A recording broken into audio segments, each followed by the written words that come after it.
Hey everyone, welcome back. Grab your coffee and get ready. Today's story is a wild ride. Have you ever discovered that everything you believed about your life was a lie? That the people you trusted most were actually your worst enemies? And that the person you were taught to fear was the only one who ever truly loved you? My name is Viola Brennan, or at least that's what I thought my name was for 32 years. I'm sitting here today to tell you about the moment my entire world shattered with 5 simple words from a man I'd been told to fear my entire life.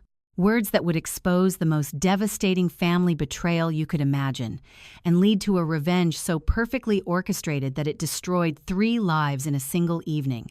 But this story doesn't start with revenge. It starts with a photograph hidden in an attic, a DNA test that arrived mysteriously in my mailbox, and the slow, horrifying realization that the monsters in my life weren't hiding under my bed or across the street. They were sitting at my dinner table every single night for 32 years. I work as an accountant in Lancaster, Pennsylvania. You know the type of job: decent salary, fluorescent lights, and a coffee machine that sounds like it's dying every time someone uses it. For 8 years, I've been the responsible one in my family, the invisible middle child who does everything and gets nothing. My older brother Wesley is 35, and the golden child who can do no wrong despite failing at 6 different business ventures, all funded by our parents. My younger sister Nadia decided that finding herself required visiting every country in Europe on our parents' dime, while I drove our mother to doctor's appointments and picked up prescriptions. My parents, Jose and Constantia Brennan, were pillars of our community. My father worked in insurance for 30 years. My mother volunteered at church and always brought the best casserole to neighborhood potlucks. From the outside, we looked perfect.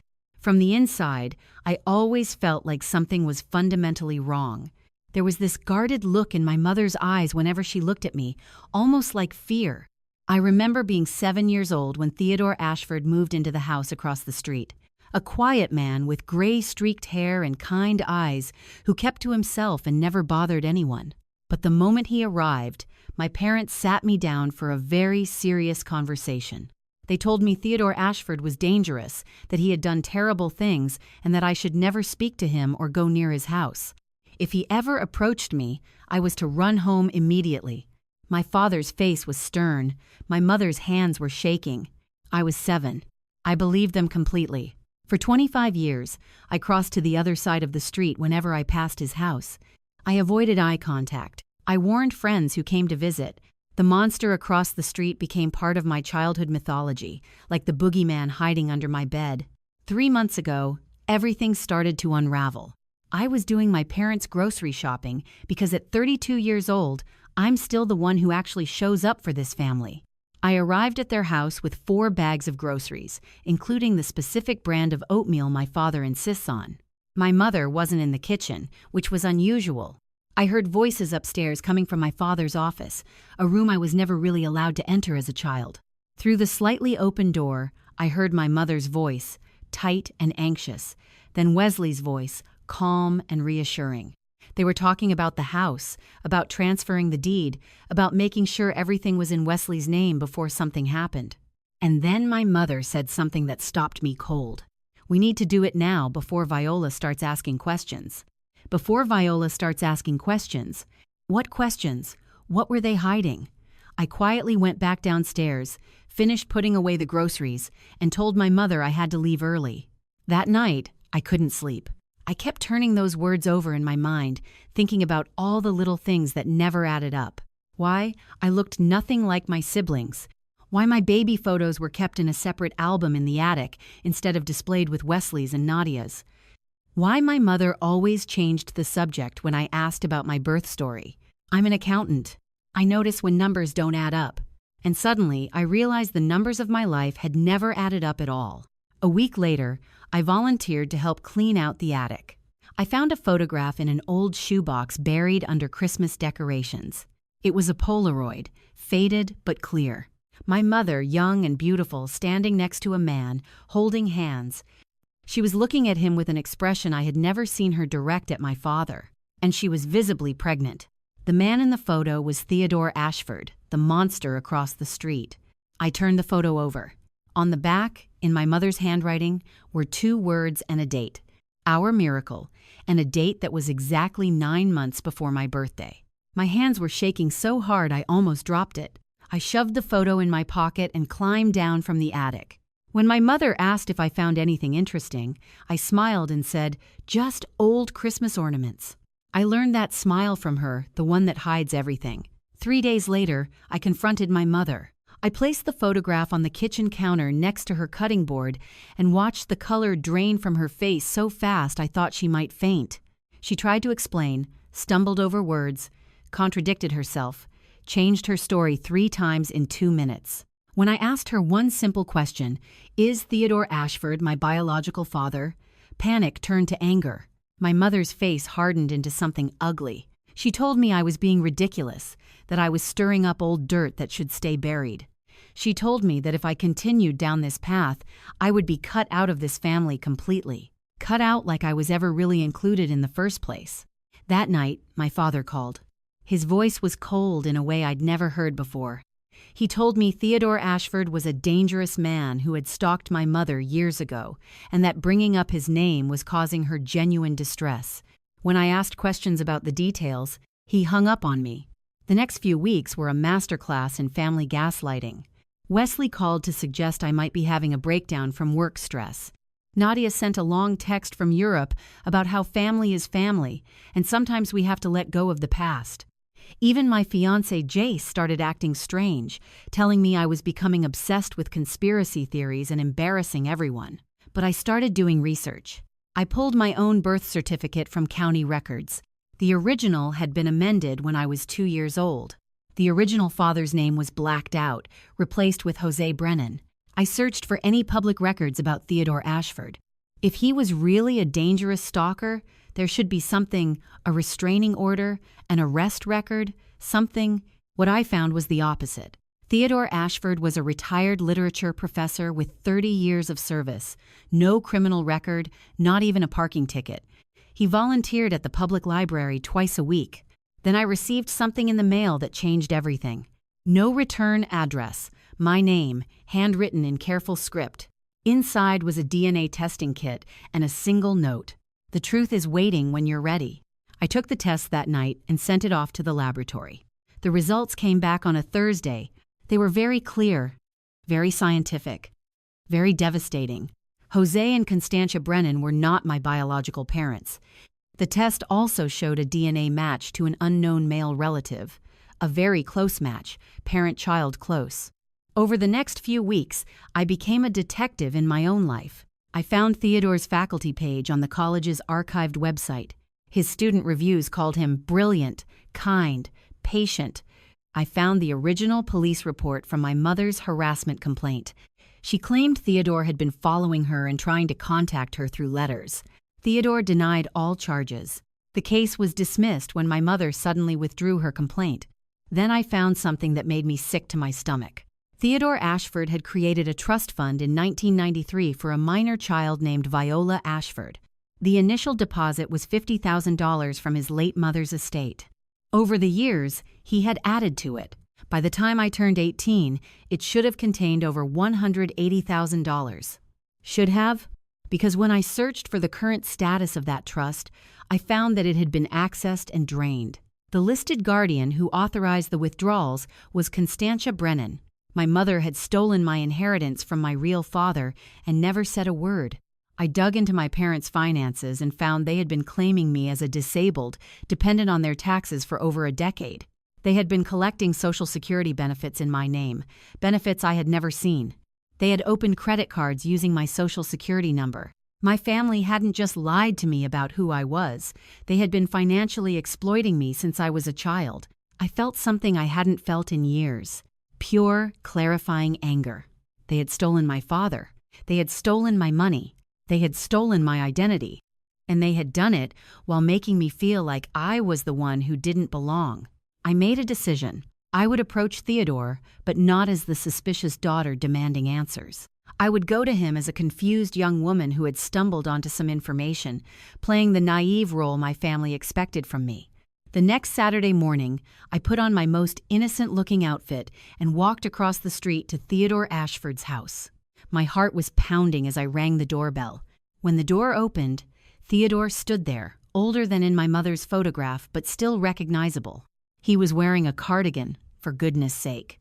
The man looked like he should be hosting a public television show about butterflies. He stared at me for a long moment, and then I watched recognition flood his face, followed by grief, followed by hope. He said my name, not a question, a statement. Viola. And then, before I could begin my rehearsed story, he said the words that shattered everything. I'm your real father, Viola, and I've been waiting 25 years for you to knock on this door. Over the next 3 hours, he told me everything. He and my mother had met at a bookstore in 1991. She was engaged to Jose, but unhappy. Their relationship lasted 4 months, then Constantia discovered she was pregnant. Theodore wanted to marry her and raise the child together, but Constantia chose security over love. Jose had money, family connections, a future that looked impressive on paper. She broke off the relationship immediately and married Jose 3 weeks later. She never told him the baby wasn't his. When I was born, Theodore tried to be part of my life. He sent letters asking for photos, asking to see me. He opened the trust fund so I would be provided for. Constantia's response was to file a harassment complaint. Theodore was given a choice: disappear from my life completely or fight for his parental rights and lose everything. He made the choice he thought was best for me. He stayed away. But when the house across the street went up for sale 5 years later, Theodore bought it. Not to stalk, but just to be close, just to watch his daughter grow up even if she never knew who he was. All those years, he had been there. Every birthday, every milestone, he watched from his window. He kept a journal of everything he saw. He never stopped loving a daughter who had been taught to fear him. When I asked about the trust fund, his face darkened. Constantia had forged documents, claimed I was mentally incapacitated, and drained every penny for herself. The money had been spent on Wesley's failed businesses and Nadia's European adventures. Theodore had tried to pursue legal action, but the lawyers told him it would cost more than he would ever recover. And the DNA kit? Theodore admitted he had sent it. He'd been carrying it in his desk drawer for 3 years, waiting for any sign that I was questioning things. When he saw me find the photograph in the attic through my old bedroom window, he knew I was ready. We made a plan that day, not a revenge plan, but a justice plan. Theodore had documentation of the trust fund theft. I had evidence of identity fraud, tax evasion, and Social Security scams. Together, we had enough to bring down the entire house of cards my parents had built. Over the next month, I became the perfect daughter. I apologized to my mother, told her I had been confused and stressed. I helped with groceries, attended family dinners, laughed at my father's jokes, all while secretly meeting with Theodore every week, photographing documents when my parents weren't looking, building a case that would destroy everything they had built on my suffering. I found the final piece of evidence 2 weeks before we planned to take action. In my mother's filing cabinet was a folder labeled VA Settlement, Viola Ashford, my real name. Inside was everything. The original trust fund documents, Theodore's letters that Constantia claimed never existed, legal papers showing she had declared me mentally incompetent, bank statements showing exactly where every dollar had gone.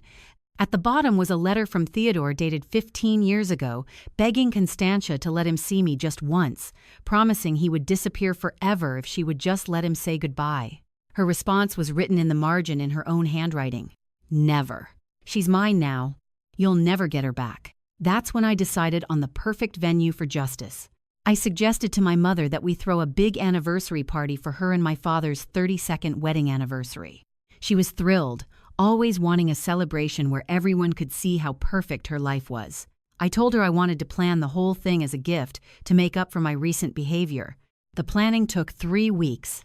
I coordinated with caterers and musicians, sent invitations to every person who mattered in my parents' social circle, neighbors, church friends, my father's former colleagues, extended family. Theodore and I met every evening, refining our strategy. He had hired a forensic accountant to document the trust fund theft. I had compiled evidence of the identity fraud.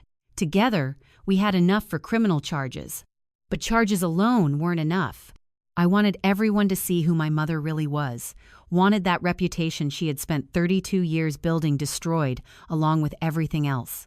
The night of the party, the backyard looked beautiful. White tents, string lights, flowers everywhere. By 7 o'clock, the yard was full of 50 people, all dressed in their Sunday best, ready to toast 32 years of marital bliss. Wesley arrived with his wife Sandra. Nadia had flown in from Portugal, paid for by me secretly. And there was Jace, looking handsome in a new suit, already deep in conversation with Wesley about investment opportunities. At 9 o'clock, the speeches began. Wesley delivered a generic toast about wonderful parents. Nadia talked about gratitude and family bonds. Then it was my turn. I walked to the small stage we had set up, heart pounding but hands steady. I began by thanking everyone for coming, talking about how meaningful family was, how important it was to know where you came from, how truth always matters even when it's difficult. Then I said I had a special gift for my parents, a video documenting their journey as a family. The first image on the large screen was my mother's photograph with Theodore, young Constantia, pregnant, holding hands with a man who was not her husband. The murmuring started immediately. The next images were documents.